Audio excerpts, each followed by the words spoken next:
ഈ പടവുകൾ കയറിയാണ് ഹംപിയിലെ ഏറ്റവും ഉയരം കൂടിയ കുന്നായ മാതംഗ കുന്നിലേക്ക് പോകുന്നത്.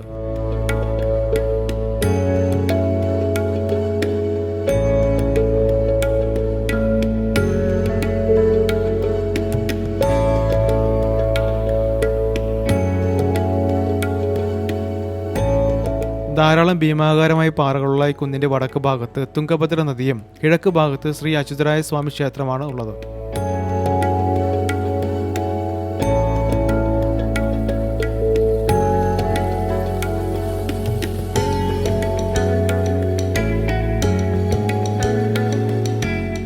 ഈ കുന്നിലെ ഏറ്റവും ഉയരമുള്ള സ്ഥലത്ത് സ്ഥിതി ചെയ്യുന്ന ഇപ്പോൾ തകർന്ന അവസ്ഥയിലുള്ള വീരഭദ്ര ക്ഷേത്രം തീർത്ഥാടകർക്കും വിനോദസഞ്ചാരികൾക്കും ഒരുപോലെ പ്രിയപ്പെട്ടതാണ്.